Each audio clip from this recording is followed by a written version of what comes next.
Well, the camper rebuild is going well. This is a topper camper cap, about 50 years old, and it sits on the bed rails. It is not a slide-in camper. I'm converting it into a slide-in camper. Although I've had it on the truck for about 8-9 months, and I've done 16,000 miles cross-country with it sitting on the rails. Once I got home, I tore it all apart, and I'm rebuilding it and converting it into a slide-in. Basically, what I did is I installed 2 walls that tie this back portion of the camper together with the front portion. I lift it off with a gantry crane, which makes it a lot easier to maneuver.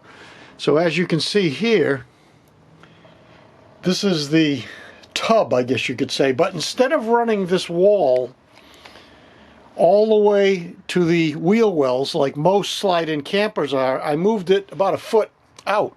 That gives me an awful lot of storage under the bed.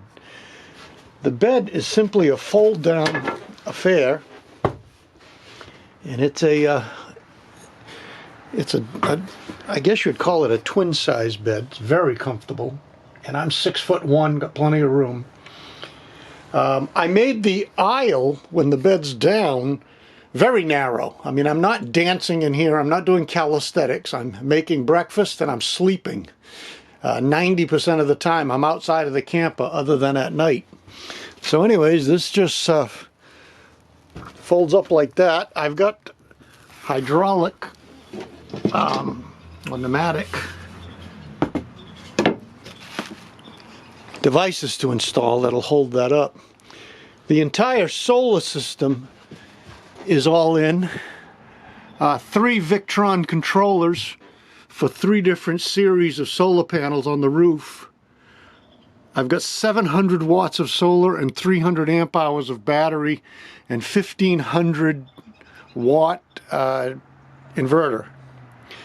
I can run air conditioning for 6 or 7 hours on the batteries with no problem, and I still have about 30% of the batteries. I've actually never run it longer than that.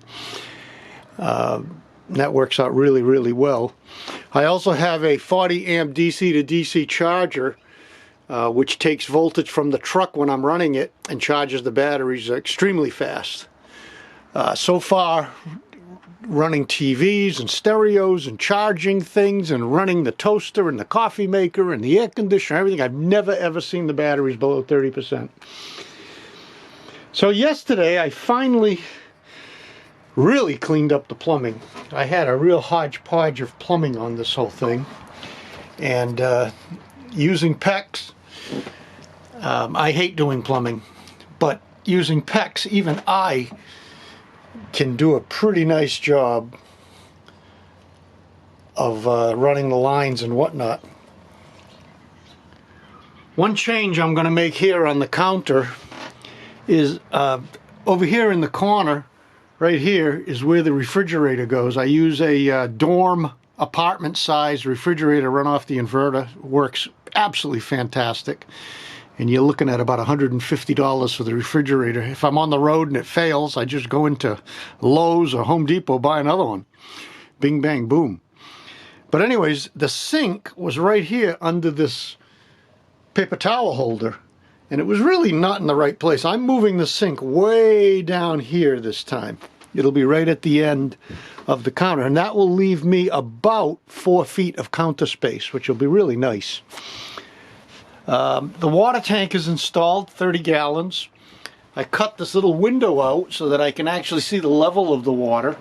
I don't need any type of level meter or whatever. Folks ask, why are you covering it with carpet? Why aren't you painting it or whatever? Well, carpet is so fast. It's so cheap too. You buy this carpet by the roll over at Lowe's or Home Depot. Just staple it on. I don't have to wait for it to dry. I don't have to worry about getting a nice finish and sanding or anything like that. Just a stapler and a bunch of carpet. And it actually makes it nice and cozy in here, nice and quiet. It's nice. So anyways, that's where we're at for the moment. I still got quite a bit of work to do to fill in the area that overhangs. This cap was made for an 8-foot truck, and this is a 6.5-foot bed. So these areas will be filled in. Propane, 20-pound propane tank ends up going here, and a portable toilet ends up going in this space over here. So that'll get done sometime today, I hope. A couple of more days and I should be done. As you can see, I've got lifting points mounted. Those are aluminum plates that bolt right through the side of the camper with another plate on the inside. And to lift it, I use my gantry crane that I built. This thing is all made out of pallet racking, and I use 4 one-ton chain falls to lift it from the ground. I use this gantry for everything. I work on old tractors, and boy, I'm telling you, pulling a motor or lifting an entire tractor up to work under it is just fabulous. Taking outboard motors off boats or whatever, it's just one of the best things I ever did. And if I ever get around to it, it's going to make one hell of a swing set for the grandkids.